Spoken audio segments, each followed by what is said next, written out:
Eating vagina doesn't sound as good as eating pussy.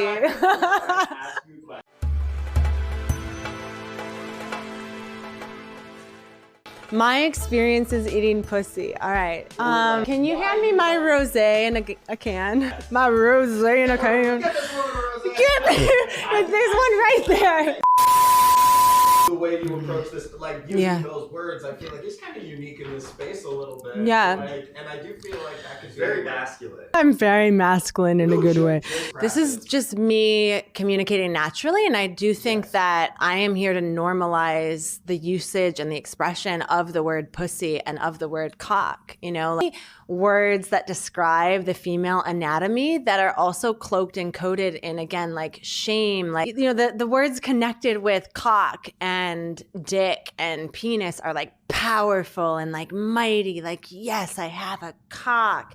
But then it's like, oh, but then here's my stinky, smelly pussy over here. You know, it's like we have shamed the pussy. And again, that's why part of the reclamation for women really starts with self-love of the pussy. It really starts with divine feminine embodiment, which isn't about being here and being all light and love, right? Light and love is like heart upward. You're going to do this work. You have to go down. You have to go deep into your primal. So the primal chakra, you have to go into that space in order to release fear. Like, yeah, we're going to be talking about these aspects of who we are. And I believe that this is actually where the healing comes from. All of our major religions, all of our institutions have conditioned us to believe that the understanding of the self is like heart up. It's like, oh, I gotta be in my heart. Oh, I'm a good-hearted person. Or like, oh, I gotta clear my mind and meditate and be all up here, but actually haven't done the work to go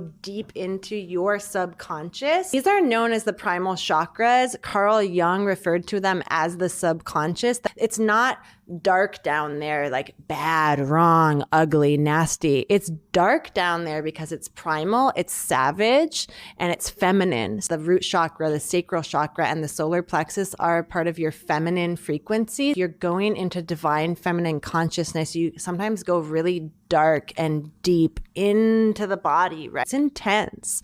It's intense to go into the body and feel all of those feelings.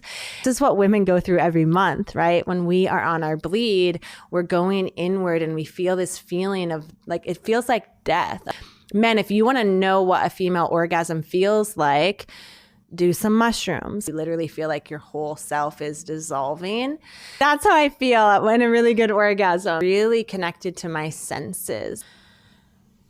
Yeah, this sense of touch is super important. It's really important to touch yourself in all the ways. Let's be here for the normalization of self-pleasure, of masturbation. Let us feel into our bodies and allow ourselves to release and feel that pleasure, feel that build up, edge ourselves. Yes. It's the interesting thing is there's a difference between like awakening the sacred remembrance within the masculine and awakening the sacred remembrance within the feminine. And this podcast is definitely here for all genders and even those who identify as being agendered or transgendered, right? Time that we're referring to masculine and feminine energy, right? These energies are present in all humans, no matter what gender you identify as.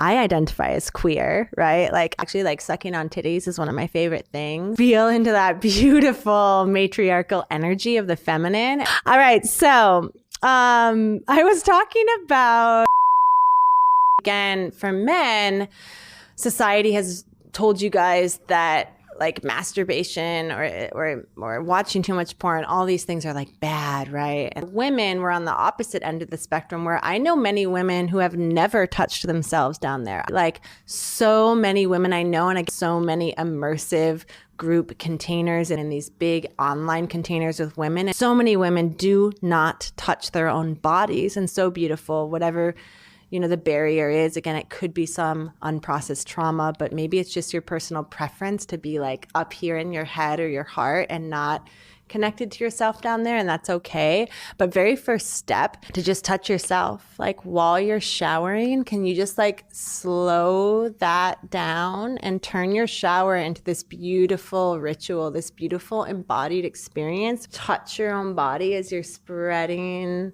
the soap or the shower gel on it. Look at it too and be like, wow, I am amazing. Look how beautiful I am. I know we often will just like take the shower and throw on the clothes and run out the door, women, but like just slow it down, right? Find those little micro moments to honor yourself, celebrate yourself, and touch yourself. And don't feel like there's this pressure to touch yourself down there. If you're at this pace of just feeling comfortable touching yourself on the outside of your body, work with me as your somatic intimacy coach, and I can guide you through these transformational journeys and these meditative guided practices so that you do feel more comfortable touching this part of your body as well.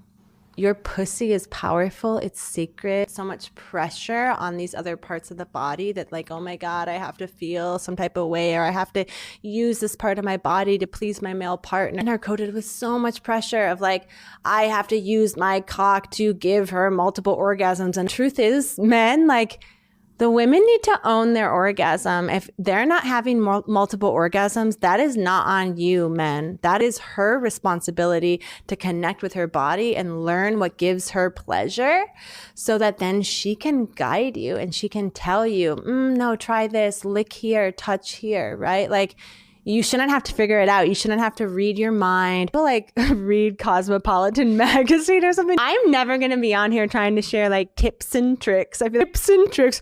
Let me give you the tips and tricks of how to make my pussy wet. No, like she is responsible for making her own pussy wet. It starts with her practicing these embodiment practices, right? Taking the time out in the shower, doing mirror rituals. No, mirror work is literally like spreading your legs open and looking at your own pussy in the mirror for like a full hour. Are you feeling shame? Are you crying? Are you like, I've never even looked at that part of my body? Like, I don't even know what the question was, but let's keep talking about looking at our pussy. And I am ayahuasca. So there are multiple ways to access transcendental states. You can do breath work. You can do a plant medicine journey, ayahuasca, maybe even psilocybin. Definitely plant medicine is great for those of you that need to dissolve your ego in order to access these states of divinity or transcendental states of higher consciousness, aka the soul as well. You can also do hypnotherapy. You can also do ecstatic dance. You can also eat pussy. You can also suck cock. You can also experience divine union, expanded states of consciousness that occur through sacred sexualities. My chosen access point to reach the divine and higher states of consciousness is through sex. And when I say the word sex, I just want to be really clear here that I'm referring to the expression of your sacred life force energy throughout the totality of your body. That's how you access your soul, right?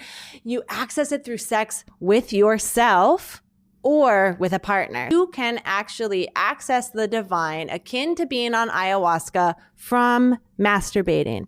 How do you do this? You do this from turning your self-pleasure ritual into a living, breathing prayer, into a ceremony, into a ritual. You can actually reach the divine. You can actually like pray to God through masturbation, and you can also do this with your partner. My highest desire, just letting you guys know, because Joey's been to one of my play parties, my highest desire in Chicago is to have a sex magic ritual. This is never going to be able to go on air, but like group masturbation is where it's at. Like us all dropping in together, akin to like dropping medicine, like taking mushrooms together. We can all like circle around with like a bunch of candles and music playing, and we can just like jerk off together and we can all reach these expanded states of consciousness together. It's so fucking fun. It's like poof, the whole roof goes blown off. More powerful is when we all set a group intention. We are all here today to bring peace on earth. Like, it's my highest desire to have these ancient temple art ceremonies here, like in the collective. I know people are doing that. It's like my dream right now is to do a group sex magic ritual in Chicago. Oh,